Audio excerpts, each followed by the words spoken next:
دے دیں.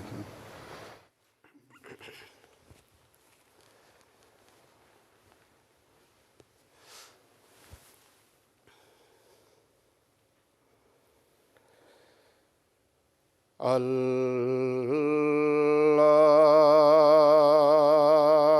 اکبر اللہ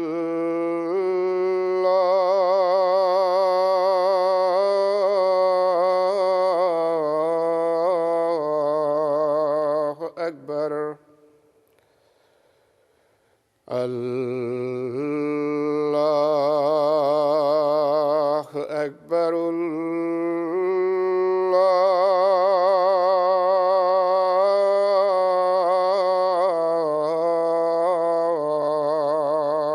اکبر أشهد أن لا إله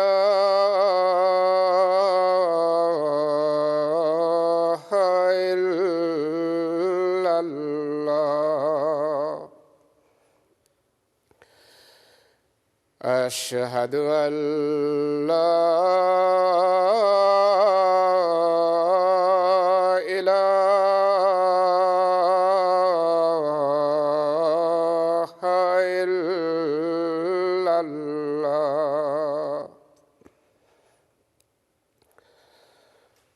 أشهد أن محمدًا رسول الله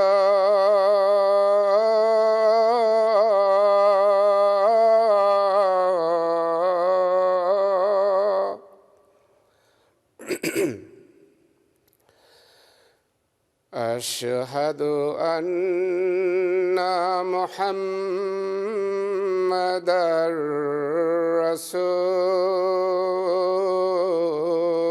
رسول الله حي على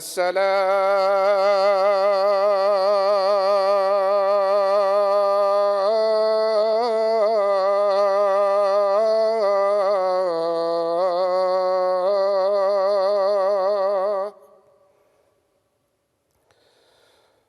حي على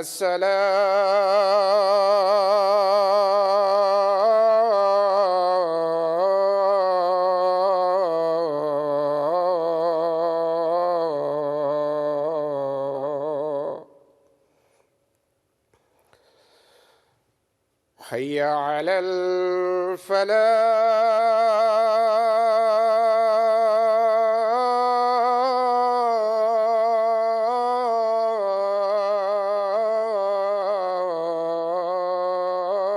الفلاح حي على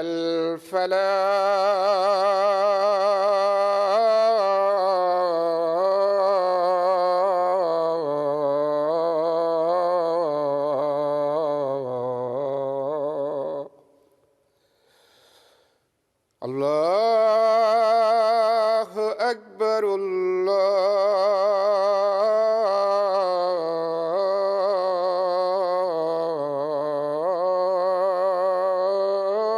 الله أكبر لا إله إلا الله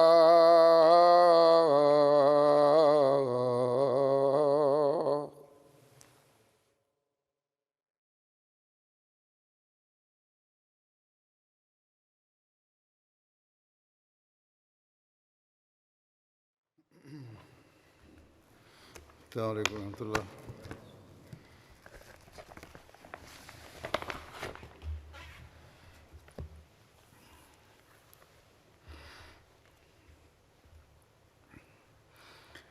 أشهد أن لا إله إلا الله وحده لا شريك له وأشهد أن محمدًا عبده ورسوله. أما بعد فأعوذ بالله من الشيطان الرجيم. بسم الله الرحمن الرحيم الحمد لله رب العالمين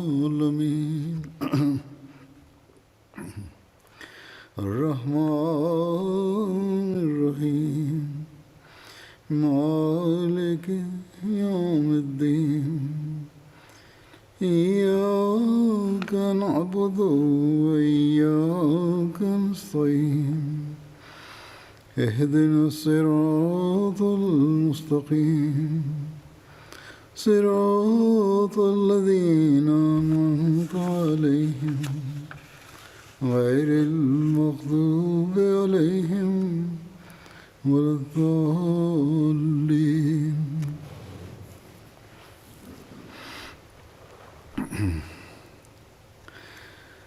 حضرت عمر رضی اللہ عنہ کی شہادت کا واقعہ گزشتہ خطبے میں بیان ہوا تھا. اس بارے میں کچھ مزید باتیں ہیں جو بیان کرنے والی.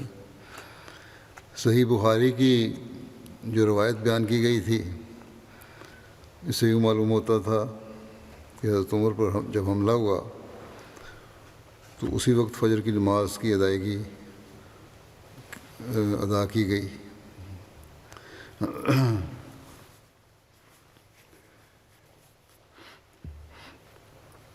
اور حضرت عمر اس وقت مسجد میں ہی تھے، جبکہ دوسری روایات میں ملتا ہے کہ فوری طور پر حضرت عمر کو گھر لے جایا گیا اور نماز بعد میں ادا کی گئی، جیسا کہ صحیح بخاری کے شارح علامہ ابن حجر اس روایت کے نیچے ایک دوسری روایت نقل کرتے ہوئے لکھتے ہیں کہ حضرت ابن عباس کہتے ہیں کہ جب حضرت عمر کا خون زیادہ بہنے لگا اور ان پر غشی طاری ہو گئی تو میں نے انہیں لوگوں کے ساتھ اٹھایا اور انہیں گھر پہنچا دیا. آپ پر بے ہوشی طاری رہی یہاں تک کہ صبح کی روشنی نمایاں ہو گئی. جب انہیں ہوش آیا تو انہوں نے ہماری طرف دیکھ کر فرمایا کیا لوگوں نے نماز پڑھ لی ہے؟ تو میں نے عرض کیا کہ جی ہاں. اس پر آپ نے فرمایا اس کا کوئی اسلام نہیں جس نے نماز ترک کی. پھر آپ نے وضو کیا اور نماز پڑھی. اس کے علاوہ طبقات کبریٰ میں بھی یہی ہے کہ حضرت عمر کو اٹھا کر گھر پہنچایا گیا اور حضرت عبد الرحمن بن عوف نے نماز پڑھائی. نیز یہ بھی ملتا ہے کہ حضرت عبد الرحمن نے قرآن کریم کی سب سے چھوٹی 2 صورتیں والعصر اور انا اعطیناک الکوثر پڑھیں، اور ایک جگہ والعصر اور قل یا ایھا الکافرون پڑھنے کا ذکر ہے.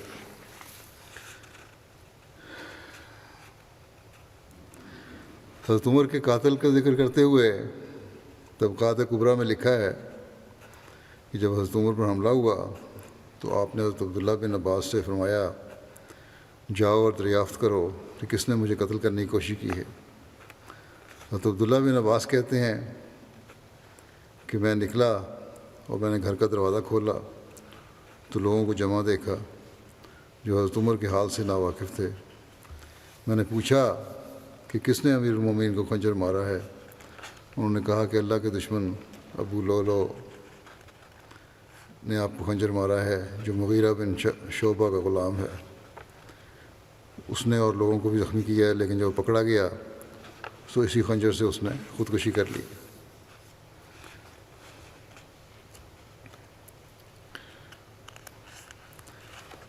اس بارے میں کہ کیا حضرت عمر رضی اللہ عنہ کی شہادت کوئی سازش کا نتیجہ تھی یا ذاتی انات تھا اس شخص کا، بعد کے بعض مورخین نے یہ بھی لکھا ہے کہ حضرت عمر کی شہادت صرف کسی ذاتی انات کی بنا پر نہیں تھی بلکہ ایک سازش تھی.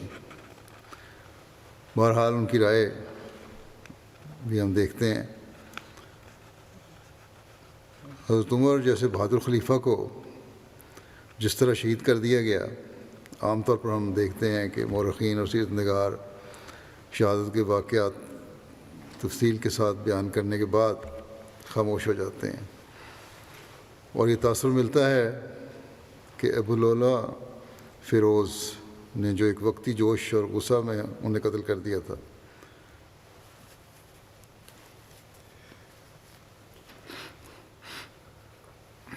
لیکن حال کے بعض مورخین سیرت نگار اس پر تفصیل کے ساتھ بحث کرتے ہوئے یہ بیان کرتے ہیں کہ یہ محض ایک فرد واحد کا غصہ کی وجہ سے انتقامی کارروائی نہیں ہو سکتی، بلکہ ایک سازش تھی اور باقاعدہ ایک پہلے سے طے شدہ منصوبے کے تحت حضرت عمر کو قتل کیا گیا تھا۔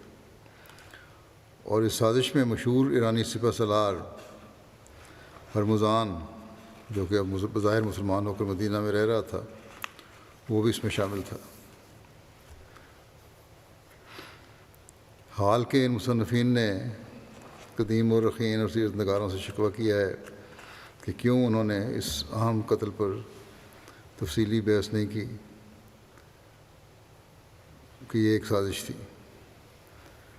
البتہ تاریخ و سیرت کے ایک اہم کتاب البدایہ و نہایہ میں صرف اتنا ملتا ہے کہ شبہ کیا جاتا ہے کہ حضرت عمر کے قتل میں ہرمزان اور جفینہ کا ہاتھ تھا۔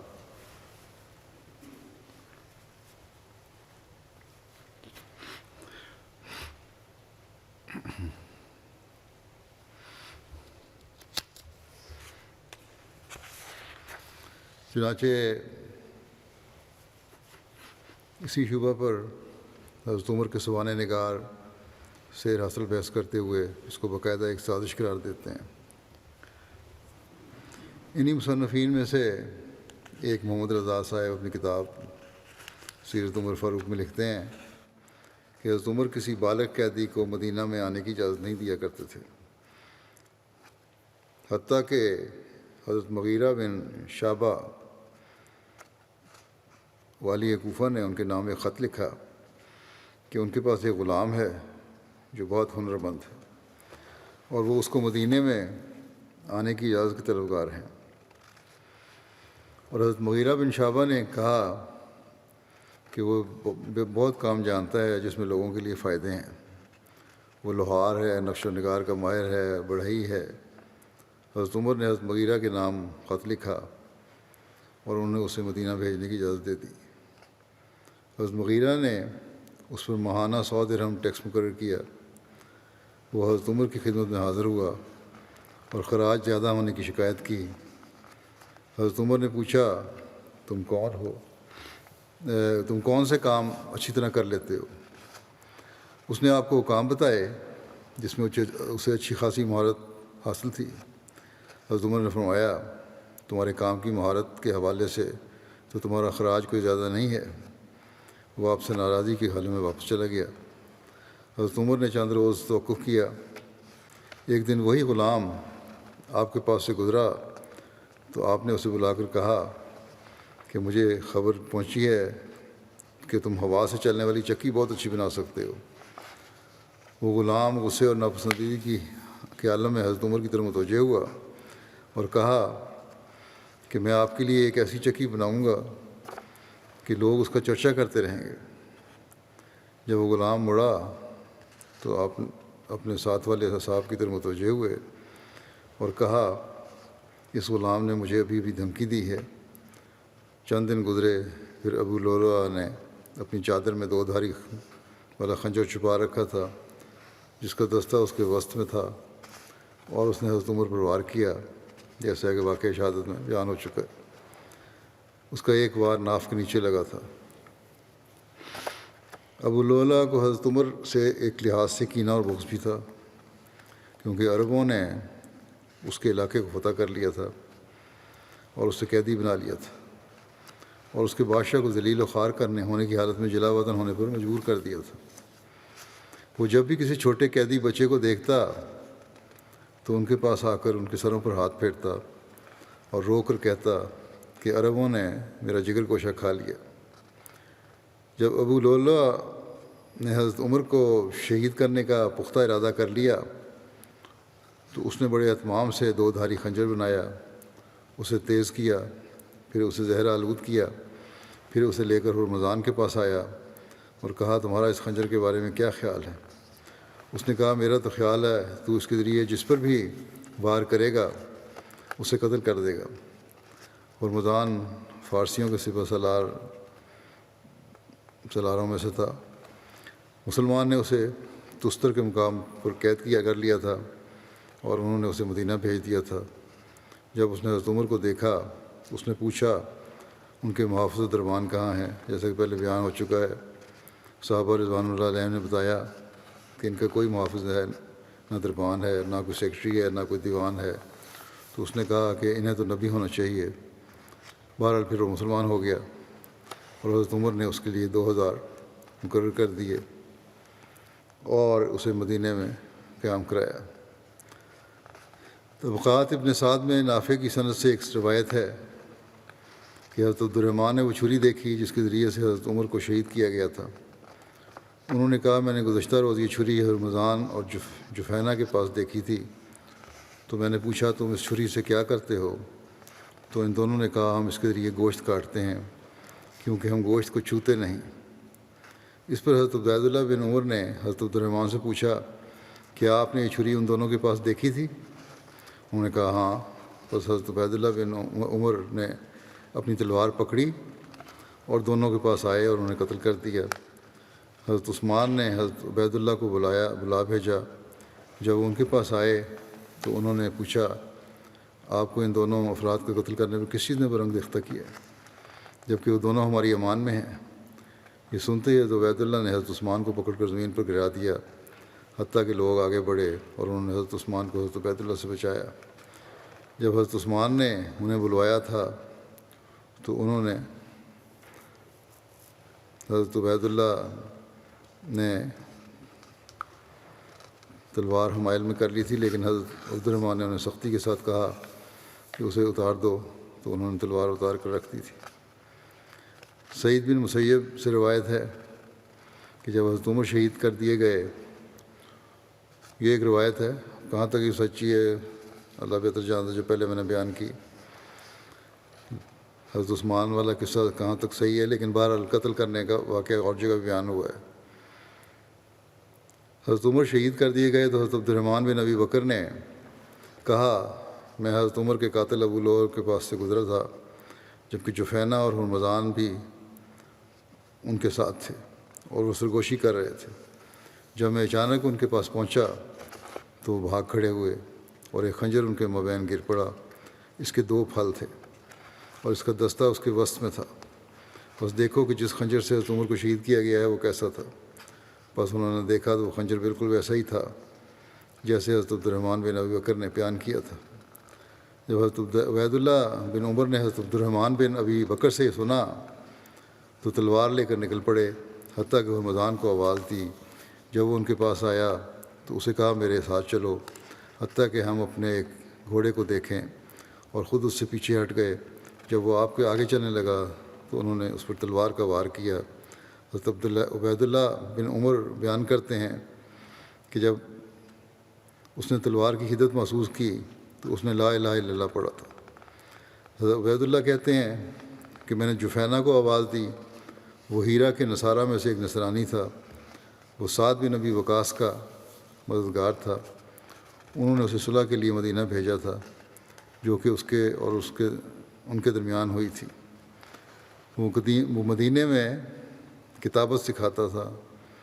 جب میں نے اسے تلوار ماری تو اس نے اپنی آنکھوں کے سامنے صلیب کا نشان بنایا۔ پھر حضرت عبیداللہ آگے بڑھے اور ابو لؤلؤ کی بیٹی کو قتل کر دیا جو مسلمان ہونے کا دعویٰ کرتی تھی۔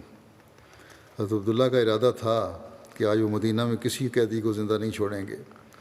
مہاجرین ان کے خلاف اکٹھے ہو گئے اور انہیں روکا اور انہیں دھمکی دی، تو انہوں نے کہا کہ اللہ کی قسم میں انہیں ضرور قتل کروں گا، اور وہ مہاجرین کو بھی خاطر میں نہ لائے، حتیٰ کہ حضرت عمر بن عاص ان کے ساتھ مسلسل لگے رہے بات چیت میں، حتیٰ کہ انہوں نے تلوار حضرت عمر بن عاص کے حوالے کر دی۔ پھر حضرت سعد بن ابی وقاص ان کے پاس آئے تو ان دونوں نے ایک دوسرے کی پیشانی کے بال پکڑ لیے، غرض آپ نے ہرمزان، جفینہ اور ابو لؤلؤ کی بیٹی کو قتل کر دیا۔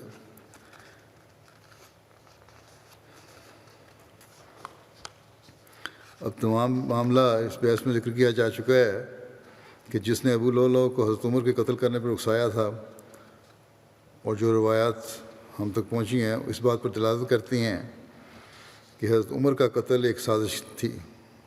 یہ لکھنے والے لکھتے ہیں جو اس حق میں ہیں کہ یہ سازش تھی۔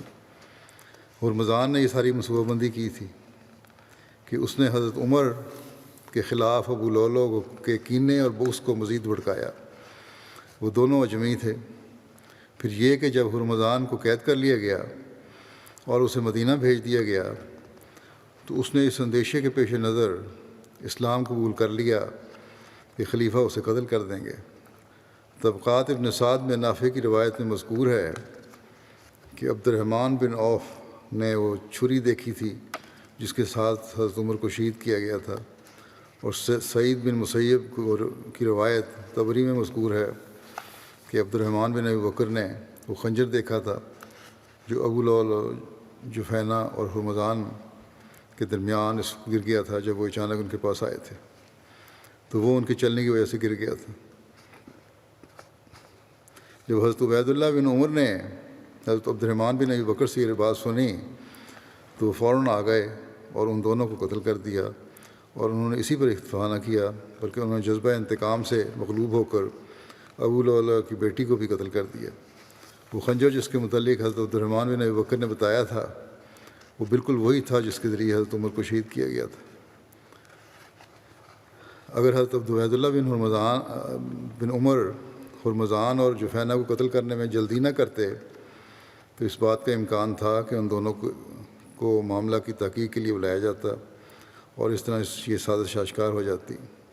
اگر ان سب چیزوں کو سامنے رکھا جائے تو یہ بات روز روشن کی طرح سمجھی جا سکتی ہے کہ یہ ایک سوچی سمجھی سازش تھی، اور جس نے اس سازش کو عملی جامہ پہنایا اور حضرت عمر کو قتل کیا وہ ابو لولو تھا۔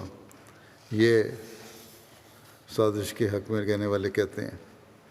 اسی طرح ایک اور سیرت نگار ڈاکٹر محمد حسین ہیکل اپنی کتاب میں لکھتے ہیں کہ واقعہ یہ ہے کہ جب مسلمان ایرانیوں اور عیسائیوں پر غالب آئے تھے، جب سے ان ملکوں کی زمام حکومت انہوں نے سنبھالی تھی اور شہنشاہ ایران کو فرار پر مجبور کیا تھا برتاش شکست دے کر، اس وقت سے ایرانی یہودی اور عیسائی اپنے دلوں میں عربوں کے خلاف عموماً اور حضرت عمر کے خلاف خصوصاً کینہ اور بغض کے جذبات چھپائے بیٹھے تھے۔ اس وقت لوگوں نے اپنی گفتگو میں اس کینے کے اور بغض کا ذکر بھی کیا تھا، اور انہوں نے حضرت عمر کی وہ بات بھی یاد آئی تھی جو انہوں نے یہ معلوم کرنے کے بعد کہ ان پر حملہ کرنے والا ابو لولو ایک ایرانی ہے کہی تھی۔ حضرت عمر نے فرمایا تھا، میں تم کو منع کرتا تھا کہ ہمارے پاس کسی بے دین کو گھسیٹ کر نہ لانا، لیکن تم نے میری بات نہ مانی۔ مدینہ میں ان اجمی بے دینوں کی تعداد مختصر سی تھی لیکن ایک جماعت تھی جن کے دل غضب اور انتقام سے لبریز اور جن کے سینے کینہ و بغض کی آگ سے دہک رہے تھے، اور کون جانے ہو سکتا ہے ان لوگوں نے سازش کی ہو اور ابو لولو کا یہ فعل اسی سازش کا نتیجہ ہو جس کا جال ان دشمنان اسلام نے اپنے کینہ اور دشمنی کی پیاس بجھانے کے لیے بنا تھا، اور جس کے متعلق وہ سمجھ رہے تھے کہ اس طرح عربوں کے اتحاد کو پارا پارا کر کے مسلمانوں کے بازو کمزور کیے جا سکتے ہیں۔ حضرت عمر کے صاحبزادوں کو حقیقت حال سے باخبر ہونے کی سب سے زیادہ بے چینی تھی۔ وہ اس راز سے پردہ اٹھا کر اس کی تہہ تک پہنچ سکتے تھے اگر ابو لولو فیروز خودکشی نہ کرتا، لیکن اس نے خودکشی کر لی اور اس راز کو اپنے ساتھ قبر میں لے گیا تو کیا بات ختم ہو گئی اور اب اس راز کو پانے کی کوئی سبیل نہیں رہی؟ پھر لکھتا ہے لکھنے والا مورخ اس سازش کو بے نقاب کے حق میں جو ہے کہ یہ سازش تھی کہ نہیں، بلکہ کارکنان قضاء و قدر نے چاہا کہ عرب کا ایک سردار اس راز سے واقف ہو جائے اور اس سازش کی طرف رہنمائی کرے۔ حضرت عبد الرحمن بن عوف نے جب وہ چھری دیکھی جس سے حضرت عمر کو شہید کیا گیا تھا تو فرمایا، میں نے یہ چھری کل ہرمزان اور جفینہ کے پاس دیکھی تھی۔ میں نے ان سے پوچھا، تم اس چھری سے کیا کرو گے؟ بولے کہ گوشت کاٹیں گے، کیونکہ ہم گوشت کو ہاتھ نہیں لگاتے۔ اور حضرت عبد الرحمن بن ابی بکر نے فرمایا کہ میں حضرت عمر کے قاتل ابو لولو کے پاس سے گزرا، جفینہ اور ہرمزان اس کے ساتھ تھے اور وہ آپس میں چپکے باتیں کر رہے تھے۔ میں دفعتاً ان کے پاس پہنچا تو وہ بھاگے اور ایک خنجر ان کے درمیان گر پڑا جس کے 2 پھل تھے اور دستہ بیچ میں تھا۔ دیکھو وہ خنجر کیسا ہے جس سے حضرت عمر کو شہید کیا گیا ہے۔ لوگوں نے دیکھا تو واقعی وہی خنجر تھا جو حضرت عبد الرحمن بن ابی بکر نے بتایا تھا۔ پھر تو اس معاملے میں کوئی شک باقی نہیں رہتا۔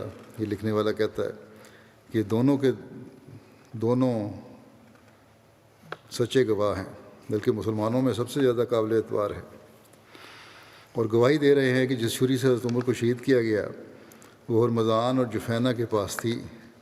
ان میں سے ایک گواہ کا کہنا ہے کہ اس نے قاتل ابو لوگ کو قتل کرنے سے پہلے دونوں سے سازش کرتے دیکھا ہے، اور دونوں گواہوں کے بیان کے مطابق یہ سب کچھ اس رات کا قصہ ہے جس صبح حضرت عمر پر حملہ کیا گیا۔ کیا اس کے بعد بھی کوئی شخص اس میں شبہ کر سکتا ہے کہ امیر المومنین اس سازش کا شکار ہوئے، جس کے اہم کردار تو یہی 3 آدمی تھے؟ لیکن یہ بھی ہو سکتا ہے کہ دوسرے ایرانی یا ان قوموں کے افراد بھی اس میں شامل ہوں جن پر مسلمانوں نے غلبہ پایا تھا۔ حضرت عبید اللہ بن عمر نے حضرت عبد الرحمن بن عوف کی بات اور عبد الرحمن بن ابی بکر کی شہادت سنی تو ساری کائنات ان کی نگاہوں میں خون ہی خون ہو گئی۔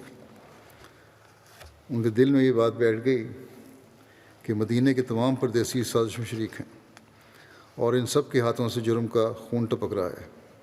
انہوں نے فوراً تلوار سنبھالی اور سب سے پہلے ہرمزان اور جفینہ کا کام تمام کیا۔ روایت ہے کہ انہوں نے ہرمزان کو آواز دی، اور جب وہ باہر نکل کر آیا تو اس سے کہا کہ ذرا ساتھ آؤ اور میرے گھوڑے کو دیکھ لو، اور خود پیچھے ہٹ گئے۔ جب وہ ان کے سامنے سے گزرا تو تلوار کا ایک ہاتھ اس پر مارا۔ ایرانی نے جب تلوار کی سوزش محسوس کی تو کہا لا الہ الا اللہ، اور وہیں ڈھیر ہو گیا۔ روایت ہے کہ حضرت عبید اللہ بن عمر نے کہا، یہ حضرت عمر کے بیٹے تھے، کہ پھر میں نے جفینہ کو بلایا۔ وہ ہیرا کا ایک عیسائی تھا اور سعد بن ابی وقاص کا دودھ شریک بھائی تھا۔ اس رشتے سے سعد اسے مدینہ لے آئے تھے جہاں وہ لوگوں کو پڑھایا لکھایا کرتا تھا۔ جب میں نے اسے تلوار ماری تو اس نے اپنے دونوں آنکھوں کے سامنے کے درمیان صلیب کا نشان بنایا۔ حضرت عبداللہ کے دوسرے بھائی بھی اپنے والد کی شہادت پر ان سے کچھ کم غضبناک نہیں تھے، اور سب سے زیادہ غصہ ام المومنین حضرت حفصہ رضی اللہ عنہا کو تھا۔ بہرحال یہ جو کیا انہوں نے، یہ کوئی قانونی طور پر اس کی اجازت نہیں تھی۔ کسی شخص کو اختیار نہیں کہ وہ خود انتقام لینے کے لیے کھڑا ہو جائے یا اپنا حق خود وصول کرے، جبکہ معاملات کا فیصلہ رسول اللہ صلی اللہ علیہ وسلم اور آپ صلی اللہ علیہ وسلم کے بعد آپ صلی اللہ علیہ وسلم کے خلفاء رضوان اللہ علیہم کے لیے مخصوص تھا۔ وہ لوگوں کے درمیان منصفانہ فیصلے اور مجرم کے خلاف قصاص کو حکم صادر کرتے تھے۔ اس لیے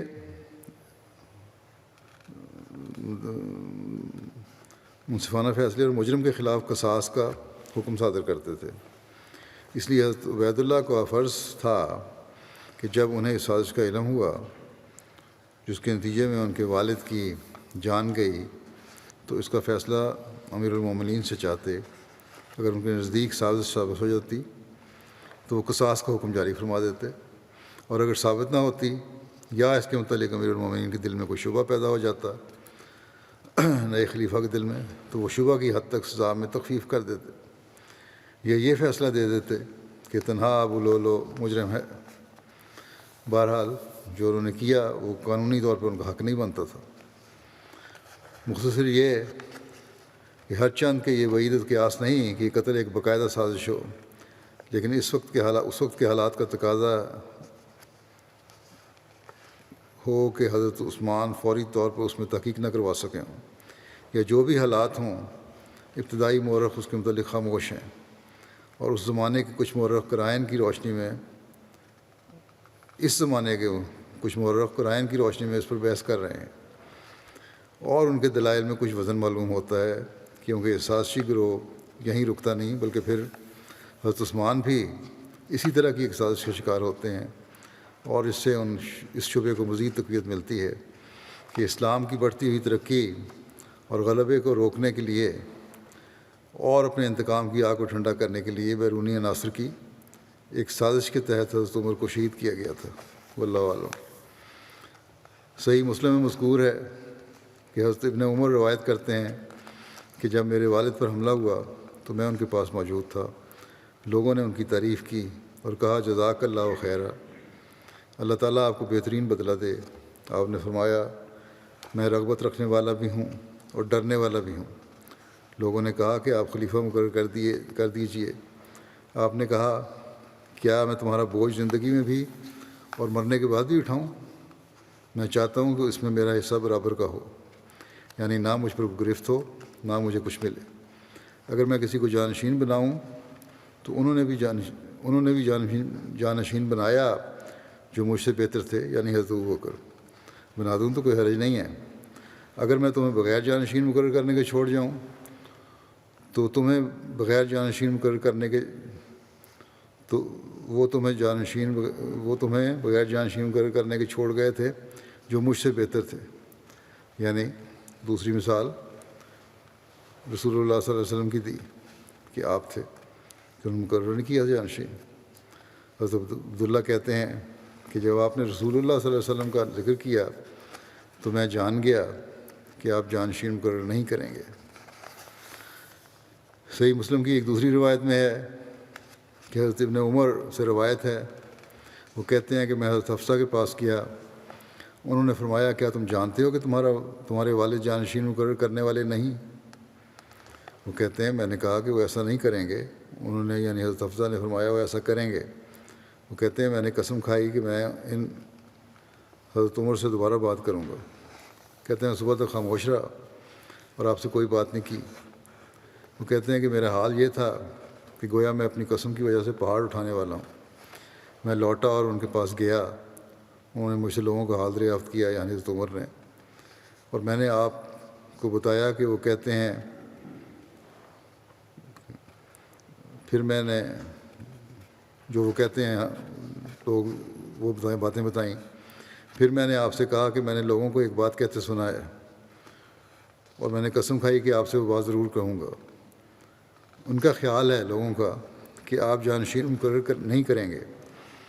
بات یہ ہے کہ اگر کوئی آپ کے اونٹوں کو چرانے والا ہو یا بکریوں کا چرواہا ہو، پھر وہ آپ کے پاس آئے اور انہیں چھوڑ دے تو آپ دیکھیں گے کہ اس نے ان کو ضائع کر دیا۔ بس لوگوں کی نگہبانی تو زیادہ ضروری ہے۔ کہتے ہیں حضرت عمر نے میری بات سے اتفاق کیا اور کچھ دیر کے لیے اپنا سر جھکایا، پھر آپ نے سر اٹھایا اور میری طرف توجہ کی اور فرمایا اللہ عز و جل اپنے دین کی حفاظت کرے گا۔ اگر میں کسی کو خلیفہ نہ بناؤں تو رسول اللہ صلی اللہ علیہ وسلم نے خلیفہ تو نہیں بنایا تھا، اور اگر میں خلیفہ بناؤں تو حضرت ابوبکر نے خلیفہ بنایا تھا۔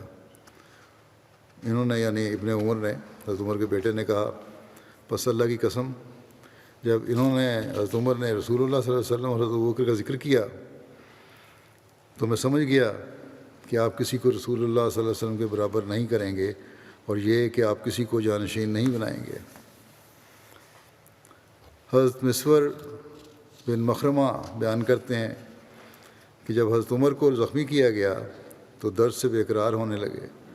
حضرت ابن عباس نے ان سے کہا جیسا کہ ان کو تسلی دینے لگے ہیں، امیر المومنین اگر ایسا ہے تو آپ رسول اللہ صلی اللہ علیہ وسلم کی صحبت میں رہ چکے ہیں اور آپ نے نہایت عمدگی سے آپ کا ساتھ دیا۔ پھر آپ ان سے ایسی حالت میں جدا ہوئے کہ حضرت صلی اللہ علیہ وسلم آپ سے خوش تھے۔ پھر آپ حضرت ابوبکر کے ساتھ رہے اور نہایت عمدگی سے ان کا ساتھ دیا۔ پھر آپ ان سے ایسی حالت میں جدا ہوئے کہ وہ آپ سے خوش تھے۔ پھر آپ ان کے صحابہ کے ساتھ رہے اور آپ نے نہایت عمدگی سے ان کا ساتھ دیا، اور اگر آپ ان سے جدا ہو گئے تو یقیناً آپ ایسی حالت میں ان سے جدا ہوں گے کہ وہ آپ سے خوش ہوں۔ حضرت عمر نے کہا یہ تم نے رسول اللہ صلی اللہ علیہ وسلم کی صحبت اور آپ کی خوشنودی کا ذکر کیا ہے تو یہ محض اللہ تعالیٰ کا احسان ہے جو اس نے مجھ پر کیا، اور جو تم نے حضرت ابوبکر کی صحبت اور ان کی خوشنودی کا ذکر کیا ہے تو یہ بھی محض اللہ جل ذکرہ کا احسان ہے جو اس نے مجھ پر کیا، اور یہ جو تم نے میری فکر دیکھ رہے ہو تو یہ تمہاری خاطر اور تمہارے ساتھیوں کی خاطر ہے۔ میں اپنی فکر نہیں کر رہا، تمہاری اور تمہارے ساتھیوں کی فکر کر رہا ہوں۔ اللہ کی قسم اگر میرے پاس زمین بھر سونا بھی ہو تو میں ضرور اللہ عز و جل کے عذاب سے فدیہ دے کر چھڑا لیتا، بیشتر اس کے کہ میں وہ عذاب دیکھوں۔ حضرت مسلم موعود رضی اللہ عنہ آیت کی ولا یبدلنہم من بعد خوفہم امنا کی تفسیر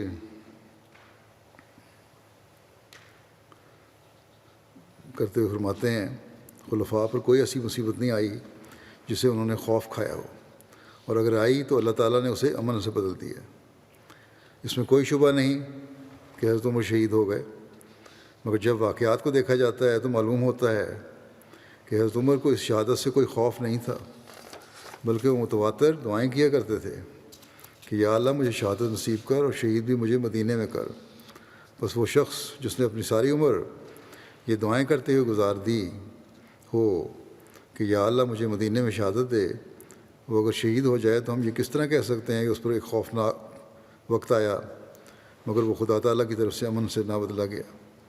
بے شک اگر حضرت عمر شہادت سے ڈرتے اور پھر وہ شہید ہو جاتے تو کہا جا سکتا تھا کہ ان کے کوئی خوف کو خدا نے امن سے نہ بدلا، مگر وہ تو دعائیں کرتے رہتے تھے کہ یا اللہ مجھے مدینے میں شہادت دے۔ بس ان کی شہادت سے یہ کیوں کر ثابت ہو گیا کہ وہ شہادت سے ڈرتے ہی تھے، اور جب وہ شہادت سے نہیں ڈرتے تھے بلکہ اس کے لیے دعائیں کرتے تھے جن کو خدا تعالیٰ نے قبول فرما لیا، تو معلوم ہوا کہ اس آیت کے ماتحت ان پر کوئی ایسا خوف نہیں آیا جو ان کے دل نے محسوس کیا ہو۔ اور اس آیت میں جیسا کہ میں بیان کر چکا ہوں یہی ذکر ہے کہ خلفاء جس بات سے ڈرتے ہوں گے وہ کبھی وقوع پذیر نہیں ہو سکتی، اور اللہ تعالیٰ کا وعدہ ہے کہ وہ ان کے خوف کو امن سے بدل دے گا۔ مگر جب وہ ایک بات سے ڈرتے ہی نہ ہوں بلکہ اپنی عزت اور بلندی درجات کا مجھے سمجھتے ہوں تو اسے خوف کہنا اور پھر یہ کہنا کہ اسے امن سے کیوں نہ بدل دیا گیا بے معنی بات ہے۔ یہ نقطہ بھی سمجھنے والا ہے۔ وہ فرماتے ہیں کہ میں نے تو جب حضرت عمر کی اس دعا کو پڑھا تو میں نے اپنے دل میں کہا کہ اس کا بظاہر یہ مطلب تھا کہ دشمن مدینے پر حملہ کرے اور اس کا حملہ اتنی شدت سے ہو کہ تمام مسلمان تباہ ہو جائیں، پھر وہ خلیفہ وقت تک پہنچے اور اسے بھی شہید کر دے۔ مگر اللہ تعالیٰ نے حضرت عمر کی دعا بھی قبول کر لی اور ایسے سامان پیدا کر دیے جن سے اسلام کی عزت قائم رہی۔ چنانچہ بجائے اس کے کہ مدینے پر کوئی بیرونی لشکر حملہ آور ہوتا، اندر سے ہی ایک خبیث اٹھا اور اس نے خنجر سے آپ کو شہید کر دیا۔ غلاموں کی آزادی کے حوالے سے اسلامی تعلیم بیان کرتے ہوئے حضرت مسلم موعود نے لکھا ہے حضرت عمر کی شہادت کے واقعہ کو لے کر اور اس کا سبب بیان کیا ہے۔ فرمایا کہ پہلے تو یہ حکم دیا کہ تم احسان کر کے بغیر کسی تاوان کے ہی ان کو رہا کر دو، یعنی غلاموں کو بغیر کسی تاوان کے رہا کر دو۔ پھر یہ کہا کہ اگر ایسا نہیں کر سکتے تو تاوان وصول کر کے آزاد کر دو، اور اگر کوئی شخص ایسا رہ جائے کوئی غلام جو خود تاوان ادا کرنے کی طاقت نہ رکھتا ہو تو اس کی حکومت بھی اس کے معاملہ میں کچھ دلچسپی، اور جہاں سے وہ آیا جس حکومت کا وہ فرد ہے اس کو آزاد کرانے میں اس کی حکومت بھی کوئی دلچسپی نہ لیتی ہو، اور اس کے رشتہ دار بھی لاپرواہ ہوں، تو وہ تم کو نوٹس دے کر اپنی تاوان کی قسطیں مقرر کروا سکتا ہے۔ پھر وہ خود قیدی جو ہے وہ اپنی تاوان کی قسطیں مقرر کروا سکتا ہے۔ ایسی صورت میں جہاں تک اس کی کمائی کا تعلق ہے قسط چھوڑ کر سب اسی کی ہوگی اور وہ عملاً پورے طور پر آزاد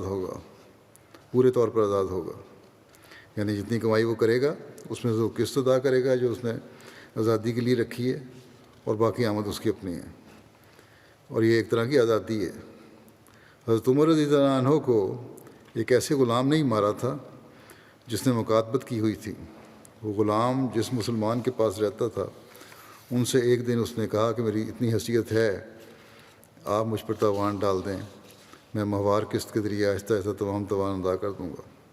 انہوں نے ایک معمولی سی قسط مقرر کر دی اور وہ ادا کرتا رہا۔ ایک دفعہ حضرت عمر رضی اللہ عنہ کے پاس اس نے شکایت کی کہ میرے مالک نے مجھ پر بھاری قسط مقرر کر رکھی ہے، آپ اسے کم کرا دیں۔ حضرت عمر رضی اللہ عنہ نے اس کی آمدن کی تحقیق کی تو معلوم ہوا کہ جتنی آمد کے اندازے پر قسط مقرر ہوئی تھی اس سے کئی گنا زیادہ آمد وہ پیدا کرتا ہے۔ حضرت عمر رضی اللہ عنہ نے یہ دیکھ کر فرمایا کہ اس قدر آمد کے مقابلے میں تمہاری قسط بہت معمولی ہے، اسے کم نہیں کیا جا سکتا۔ اس فیصلے سے وہ سخت غصہ آیا اور اس نے سمجھا کہ میں چونکہ ایرانی ہوں اس لیے میرے خلاف فیصلہ کیا گیا ہے اور میرے مالک کا عرب ہونے کی وجہ سے لحاظ کیا گیا ہے۔ چنانچہ اس نے غصے میں دوسرے ہی دن خنجر سے آپ پر حملہ کر دیا اور آپ انہی زخموں کے نتیجے میں شہید ہو گئے۔ حضرت مسلمہ مزید بیان کرتے ہیں کہ دنیا میں دو ہی چیزیں راستی سے پھیرنے کا موجب ہوتی ہیں، یا تو انتہائی بغض یا پھر انتہائی محبت۔ انتہائی بغض بسا اوقات معمولی واقعے سے پیدا ہو جاتا ہے۔ حضرت عمر کے واقعے کو دیکھو کتنے معمولی واقعے سے بغض بڑھا جس نے عالم اسلامی کو کتنا بڑا نقصان پہنچایا ہے۔ میں سمجھتا ہوں اس واقعے کا اثر اب تک چلتا چلا جا رہا ہے۔ حضرت عمر کے وقت ایک مقدمہ آپ کے پاس آیا، کسی شخص کا غلام کو ماتا بہت تھا لیکن مالک کو دیتا کم تھا۔ حضرت عمر نے اس غلام کو بلایا اور اسے کہا کہ مالک کو زیادہ دیا کرو۔ اس وقت چونکہ پیشہ ور کم ہوتے تھے اس لیے لوہاروں اور نجاروں کی بڑی قدر ہوتی تھی۔ وہ غلام آٹا پیسنے کی چکی بنایا کرتا تھا اور اس طرح کافی کماتا تھا۔ حضرت عمر نے 3.5 آنے اس کے ذمہ لگا دیے کہ مالک کو ادا کیا کرو۔ یہ کتنی قلیل رقم ہے، مگر اس کا خیال تھا کہ حضرت عمر نے غلط فیصلہ کیا ہے۔ اس پر اس کے دل میں بغض بڑھنا شروع ہوا۔ ایک دفعہ حضرت عمر نے اسے کہا کہ ہمیں بھی چکی بنا دو۔ اس پر کہنے لگا کہ ایسی چکی بنا دوں گا جو خوب چلے گی۔ یہ سن کر کسی نے حضرت عمر سے کہا آپ کو دھمکی دے رہا ہے۔ یہ پہلے جو واقعہ ہے اس سے اسی کو لگتا ہے کہ اسی سے ملتا جلتا ہے، یہ وہی واقعہ ہے اور اسی کا واقعہ ہے، بہرحال ہے اسی غلام کا۔ آپ نے کہا الفاظ تو یہ بات ظاہر نہیں کرتے۔ پہلی روایت میں کہ حضرت عمر نے خود کہا تھا کہ یہ دھمکی دے رہا ہے۔ اس نے کہا کہ لہجہ دھمکیاں میز تھا۔ آخر ایک دن حضرت عمر نماز پڑھ رہے تھے کہ اس غلام نے آپ کو خنجر مار کر قتل کر دیا۔ حضرت مسلم لکھتے ہیں کہ وہ عمر جو کروڑوں انسانوں کا بادشاہ تھا، جو بہت وسیع مملکت کا حکمران تھا، جو مسلمانوں کا بہترین رہنما تھا، 3.5 آنے پر مار دیا گیا۔ مگر بات یہ ہے کہ جن کی طبیعت میں بغض اور کینہ ہوتا ہے وہ 3.5 آنے یا 2 آنے نہیں دیکھتے، وہ اپنی پیاس بجھانا چاہتے ہیں۔ ان کی طبیعت بغض کے لیے وقف ہوتی ہے۔ ایسی حالت میں وہ نہیں دیکھتے کہ ہمارے لیے اور دوسروں کے لیے کیا نتیجہ ہوگا۔ حضرت عمر کے قاتل سے جب دریافت کیا گیا تو اس نے یہ سفاکانہ فعل کیوں کیا تھا، تو اس نے کہا کہ میرے خلاف فیصلہ کیا گیا تھا، میں نے اس کا بدلہ لیا ہے۔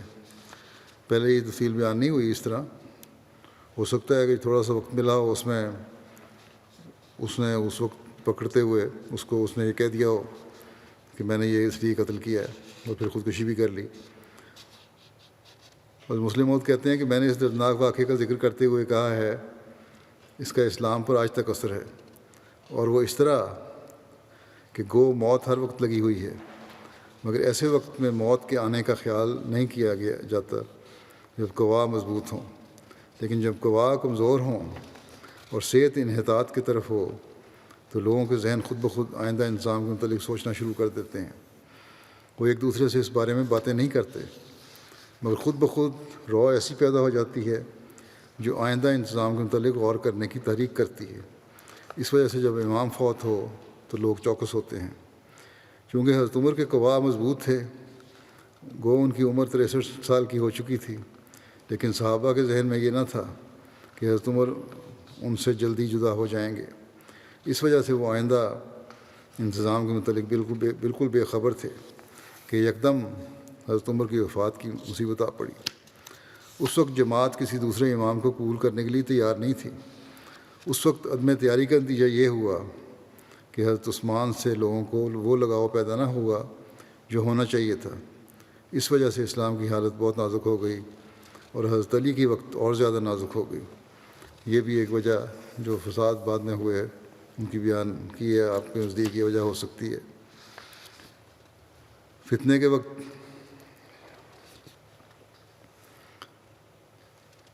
چند آدمی نماز کے موقع پر حفاظت کے لیے کھڑے ہونے ضروری ہیں۔ یہ بھی حضرت مسلم موعود نے فرمایا ہے. اور اس ضمن میں حضرت عمر کی شہادت کا واقعہ بیان کیا ہے.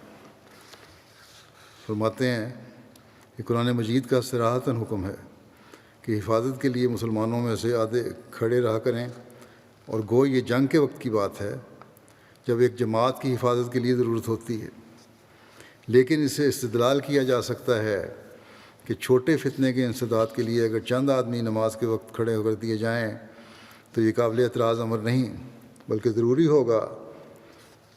یہ کس طرح کیا جائے؟ فرماتے ہیں کہ اگر جنگ کے وقت 1000 میں سے 500 حفاظت کے لیے کھڑے کیے جا سکتے ہیں تو کیا معمولی خطرے کے وقت 1000 میں سے 5-10 آدمی حفاظت کے لیے کھڑے نہیں کیے جا سکتے؟ یہ کہنا کہ خطرہ غیر یقینی ہے بیہودہ بات ہے. حضرت عمر رضی اللہ عنہ کے ساتھ کیا ہوا؟ آپ نماز پڑھ رہے تھے، مسلمان بھی نماز میں مشغول تھے کہ ایک بدمعاش شخص نے سمجھا کہ یہ وقت حملہ کرنے کے لیے موزوں ہے. وہ آگے بڑھا اور اس نے خنجر سے وار کر دیا. اس واقعے کے بعد بھی اگر کوئی شخص یہ کہتا ہے کہ نماز کے وقت پہرا دینا اس کے اصول یا وقار کے خلاف ہے، یعنی نماز کے اصول یا وقار کے خلاف ہے، تو سوائے اپنی حماقت کے مظاہرہ کرنے کے اور وہ کچھ نہیں کرتا. اس کی مثال اس بیوقوفی سی ہے جو لڑائی میں شامل ہوا اور ایک تیر اسے آ لگا جس سے خون بہنے لگا. وہ میدان سے بھاگا اور خون پہنچتا جب ہوا یہ کہتا جاتا تھا کہ یا اللہ یہ خواب ہی ہو، سچی بات نہ ہو کہ تیر مجھے لگ گیا. تاریخ سے یہ بھی ثابت ہے کہ ایک موقع پر صحابہ نے اپنی حفاظت کا انتظام نہ کیا تو انہیں سخت تکلیف اٹھانی پڑی. چنانچہ حضرت عمر بن عاص جب مصر کی فتح کے لیے گئے اور انہوں نے علاقے کو فتح کر لیا تو اس کے بعد جب وہ نماز پڑھاتے تو پہرے کا انتظام نہیں کرتے تھے. دشمنوں نے جب دیکھا کہ مسلمان اس حالت میں بالکل غافل ہوتے ہیں تو انہوں نے ایک دن مقرر کر کے چند سو مسلح آدمی عین اس وقت بھیجے جب مسلمان سجدے میں تھے، اور پہنچتے ہی انہوں نے تلواروں سے مسلمانوں کے سر کاٹنا شروع کر دیے. تاریخ سے ثابت ہے کہ سینکڑوں صحابہ اس دن مارے گئے یا زخمی ہوئے. ایک کے بعد دوسرا زمین پر گرتا اور دوسرے کے بعد تیسرا، اور ساتھی سمجھ ہی نہ سکتے کہ یہ کیا ہو رہا ہے، حتیٰ کہ شدید نقصان لشکر کو پہنچ گیا. حضرت عمر رضی اللہ عنہ کو جب معلوم ہوا تو آپ نے انہیں بہت ڈانٹا اور فرمایا کہ کیا تمہیں معلوم نہ تھا کہ حفاظت کا انتظام رکھنا چاہیے؟ مگر انہیں کیا معلوم تھا کہ مدینے میں بھی، یعنی حضرت عمر کو کیا معلوم تھا کہ مدینے میں بھی ایسا ہی ان کے ساتھ ہونے والا ہے. اس واقعے کے بعد صحابہ نے انتظام کیا کہ جب بھی نماز پڑھتے ہمیشہ حفاظت کے لیے پہرے رکھتے. حضرت عمر کی قرض کی بارے میں پہلے بھی ذکر ہو چکا ہے، اور آپ نے پوچھا تھا اور پھر اپنے بیٹے کو فرمایا تھا. اس بارے میں مزید یہ ہے، انہوں نے اپنے بیٹے کو کہا کہ عبداللہ بن عمر دیکھو مجھ پر کتنا قرض ہے. انہوں نے حساب کیا کہ 86,000 درہم نکلے. آپ نے فرمایا اے عبداللہ اگر آل عمر کا مال اس کے لیے کافی ہو تو ان کے مال سے میرا یہ قرض ادا کر دینا، اگر ان کا مال کافی نہ ہو تو بنو عدی بن کعب سے مانگنا، اگر وہ بھی کافی نہ ہو تو قریش سے مانگنا، اور ان کے علاوہ کسی اور سے نہ کہنا. صحابہ کرام جانتے تھے کہ ہمارا یہ سادہ زندگی بسر کرنے والا امام اتنی بڑی رقم اپنے اوپر خرچ کرنے والا نہیں ہے. انہیں معلوم تھا کہ یہ رقم بھی انہوں نے ضرورت مندوں اور غریبوں پر ہی خرچ کی تھی جو قرض چڑھایا تھا اتنا. اس لیے عبد الرحمن بن عوف نے کہا حضرت عمر سے کہ آپ بیت المال سے قرض لے کر اپنا یہ قرض کیوں نہیں ادا کر دیتے؟ حضرت عمر نے فرمایا معاذ اللہ، کیا تم چاہتے ہو کہ تم اور تمہارے ساتھی میرے بعد یہ کہیں کہ ہم نے تو اپنا حصہ عمر کے لیے چھوڑ دیا؟ تم اب تو مجھے تسلی دے دو گے، مگر میرے پیچھے ایسی مصیبت پڑ جائے کہ اس سے نکلے بغیر میرے لیے نجات کی کوئی راہ نہ ہو. پھر حضرت عمر نے اپنے بیٹے عبداللہ بن عمر سے فرمایا میرے قرض کی ذمہ داری قبول کرو. چنانچہ انہوں نے یہ ذمہ داری قبول کر لی. حضرت عمر ابھی دفن نہیں کیے گئے تھے کہ ان کے بیٹے نے ارکان شورا اور چند نصارہ کو اپنی اس ضمانت پر گواہ بنایا جو قرض کی ذمہ داری لی تھی. اور آپ کی حضرت عمر کی تدفین کے بعد ابھی جمعہ نہیں گزرا تھا کہ حضرت عبداللہ بن عمر قرض کی رقم لے کر حضرت عثمان کی خدمت میں پہنچے اور چند گواہوں کے سامنے اس بار سے سرخدوش ہو گئے۔ قرض کی ادائیگی کے متعلق ایک اور روایت کتاب وفاء الوفا میں ملتی ہے۔ حضرت ابن عمر سے روایت ہے کہ جب حضرت عمر کی وفات کا وقت قریب آیا تو آپ کے ذمہ قرض تھا۔ آپ نے حضرت عبداللہ اور حضرت حفصہ کو بلایا اور کہا، میرے ذمہ اللہ کا مال میں سے کچھ قرض ہے اور میں چاہتا ہوں کہ میں اللہ کو اس حال میں ملوں کہ میرے ذمہ کوئی قرض نہ ہو، بس تم اس قرض کو پورا کرنے کے لیے اس مکان کو بیچ دینا جس میں رہتے تھے، بس اگر کچھ مال کم رہ جائے تو بنو عدی سے مانگنا، اگر پھر بھی بچ جائے تو قریش کے بعد کسی کے پاس نہ جانا۔ عبداللہ بن عمر نے حضرت عبداللہ بن عمر ان کی وفات کے بعد عمر کی حضرت معاویہ کے پاس گئے اور آپ نے حضرت عمر کا گھر خرید لیا، حضرت معاویہ نے، جس کو دارالقضاء کہا جاتا ہے۔ آپ نے وہ مکان بیچ دیا اور حضرت عمر کا قرض ادا کر دیا، اس لیے اس گھر کو دارالقضاء قضائے دین عمر کہا جانے لگا، یعنی وہ گھر جس کے ذریعے حضرت عمر کے قرض کو ادا کیا گیا تھا۔ یہ ذکر ابھی مزید چل رہا ہے، انشاءاللہ آئندہ ذکر ہوگا۔